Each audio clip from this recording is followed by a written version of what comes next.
കാർഷിക മേഖലയുടെ തകർച്ചയ്ക്ക് പിന്നാലെ ഹൈറേഞ്ചിൽ ഭൂഗർഭ ജലശേഖരവും കുറയുന്നു. കൊടും ചൂടിൽ ഡസൻ കണക്കിന് ഭൂഗർഭ കിണറുകളാണ് വറ്റിയിരിക്കുന്നത്. ഇടുക്കി ലൈവ് വാർത്തകൾ നിങ്ങൾക്കായി അവതരിപ്പിക്കുന്നത് Deepthi English medium nursery school Kattappana. കിണർ റീചാർജിംഗ് പ്രോത്സാഹിപ്പിക്കണമെന്നാണ് വിദഗ്ധർ നിർദ്ദേശിക്കുന്നത്. ഏറ്റവും കൂടുതൽ കുഴൽക്കിണറുകൾ നിർമ്മിച്ച് ഖ്യാതി നേടിയ ഗ്രാമപഞ്ചായത്ത് ഉൾപ്പെടുന്ന ഇടുക്കിയിലെ ഭൂഗർഭ ജലസാന്നിധ്യത്തിൽ വന്നിരിക്കുന്ന മാറ്റം കാർഷിക മേഖലയുടെ തകർച്ചയ്ക്ക് കാരണമാകുമോ എന്ന ഭയത്തിലാണ് കർഷകർ. ഒരു നൂറ്റാണ്ടിന് ഇടയിൽ ഇത്രയും ജലത്തിൽ ദാരിദ്ര്യം ഉണ്ടായ ഒരു കാലഘട്ടം നമ്മുടെ ജീവിതത്തിൽ ഉണ്ടായിട്ടില്ല.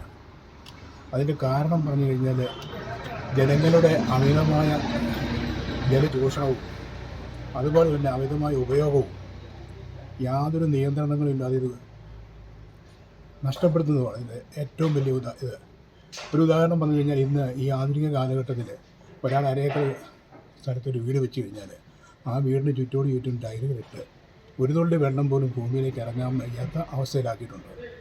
അതുപോലെ തന്നെ ഈ കാലം മാറിയതനുസരിച്ച് റോഡുകളായി കെട്ടിടങ്ങളായി ഒത്തിരി കാര്യങ്ങൾ നമ്മുടെ നാട്ടിൽ ഉണ്ടായിട്ടുണ്ട്. അതെല്ലാം വികസനത്തിൻ്റെ ഭാഗമായി നമ്മൾ തെറ്റു പറയുന്നില്ല. പക്ഷേ ഇതൊക്കെ ജലം സംരക്ഷിച്ചുകൊണ്ട് ചെയ്യുന്നൊരവസ്ഥ ഉണ്ടായെങ്കിൽ മാത്രമേ നമ്മുടെ നാട്ടിൽ ഈ ജലദൗർലഭ്യം ഒഴിവാകുകയുള്ളൂ. അത് ചെയ്യാൻ പറ്റുന്നൊരു കാര്യം എന്ന് പറയുന്നത് നിലവിലുള്ള കെട്ടിടങ്ങളിൽ എല്ലാം മേൽപ്പുറത്ത് വീഴുന്ന വെള്ളം കുഴൽക്കിണറിലേക്ക് റീചാർജ് ചെയ്യാനുള്ള നടപടി ഉണ്ടാക്കുക. മറ്റ് കിണറുകളിലും അതുപോലെ തന്നെ ചെയ്യുക. അത് ഇപ്പം എന്താണ് ഇപ്പോഴത്തെ ഒരു സാഹചര്യം? ഇപ്പം കുഴൽക്കിണറുകളുടെ ഇപ്പോഴത്തെ സാഹചര്യം പറഞ്ഞാൽ പലരും അന്വേഷണ കമ്മീഷനോട് അല്ലെങ്കിൽ കണ്ടെത്തലുകളും പറയുന്നത് 100 അടിയും 150 അടിയും വെള്ളം കീഴേക്ക് പോയി എന്നാണ് പറയുന്നത്. അത്രയ്ക്കും താന്നുപോയി എന്ന് പറഞ്ഞു കഴിഞ്ഞാൽ ഇപ്പോഴത്തെ ഒരു അവസ്ഥയിൽ വിശ്വസിച്ച് ഒരു കുഴൽക്കിണർ പഠിക്കാൻ പറ്റുന്ന ഒരവസ്ഥയല്ല. പറ്റിക്കഴിഞ്ഞാൽ പറ്റിയത് തന്നെ. വെള്ളത്തിൻ്റെ കാര്യത്തിൽ നമുക്കിനി ഒരു രീതിയിലും ഇനി ഉണ്ടാകാൻ പോകുന്ന ഏറ്റവും വലിയ യുദ്ധം എന്ന് പറയുന്നത് ജലത്തിന് വേണ്ടി തന്നെയായിരിക്കും. വെള്ളം കിട്ടാതിരിക്കേണ്ട ഒരു അവസ്ഥ ഉണ്ടാകുന്നത്.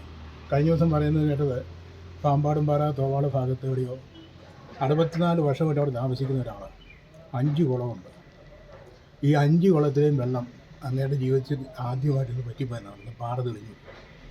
കുളക്കാണ്ടുകളുണ്ടാവുകയെല്ലാം നിർത്തി വെള്ളം ഉപയോഗിക്കുന്നത് വീട്ടാവശ്യത്തിനും വെള്ളമില്ലാത്തൊരവസ്ഥ ഉണ്ടെന്ന് പറയും. നമുക്ക് ഈ പാലക്കാട് ഏരിയയിലാണെങ്കിലും കട്ടപ്പന എവിടെ നോക്കിയാലും വെള്ളത്തിൻ്റെ ദാരിദ്ര്യമായി. അതിന് കാരണങ്ങൾ ഇതൊക്കെ തന്നെയാണ്. പേര് എൻ്റെ പേര് സണ്ണി, അഡ്വക്കേറ്റ് ആയിരുന്നു. ഇപ്പോൾ കൃഷിയാണ് മെയിനായിട്ട് ഇപ്പോൾ നടത്തുന്നത്. മുൻവർഷങ്ങളെ അപേക്ഷിച്ച് 1 മുതൽ 2 ഡിഗ്രി വരെ ചൂട് ഹൈറേഞ്ചിൽ വർദ്ധിച്ചിട്ടുണ്ട്. വേനൽമഴ ലഭ്യതയും ഗണ്യമായി കുറഞ്ഞു. കുളങ്ങളിലെയും തോടുകളിലെയും നീരൊഴുക്ക് നിലച്ചതോടെ ഏലത്തോട്ടങ്ങൾ നനയ്ക്കാൻ ഭൂഗർഭജലം വ്യാപകമായി ഉപയോഗിച്ചു തുടങ്ങിയതും ഭൂഗർഭജല വിധാനത്തെ ബാധിച്ചിട്ടുണ്ട്. പതിറ്റാണ്ടുകളായി ഉപയോഗിച്ചിരുന്ന ഭൂഗർഭ കിണറുകൾ ഉൾപ്പെടെ വറ്റിവരേണ്ടത് ഭൗമ വിദഗ്ധരെ ആശ്ചര്യപ്പെടുത്തിയിട്ടുണ്ട്. കട്ടപ്പന മേഖലയിൽ മാത്രം 10ലധികം കുഴൽക്കിണറുകൾ വറ്റി.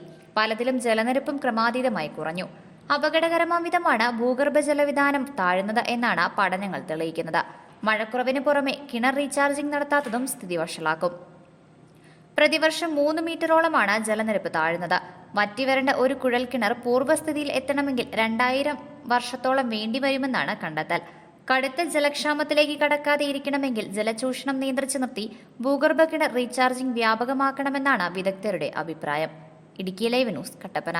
ഇടുക്കി ലൈവ് വാർത്തകൾ നിങ്ങൾക്കായി അവതരിപ്പിച്ചത് കുഞ്ഞുങ്ങളുടെ ഭാവി സുരക്ഷിതമാക്കൂ. Deepthi English medium nursery school Kattappana.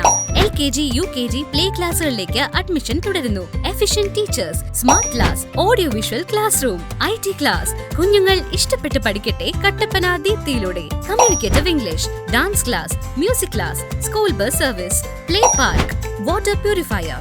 നിങ്ങളുടെ കുട്ടികളുടെ അഡ്മിഷൻ ഇന്ന് തന്നെ ഉറപ്പാക്കൂ. Deepthi English medium nursery school Kattappana.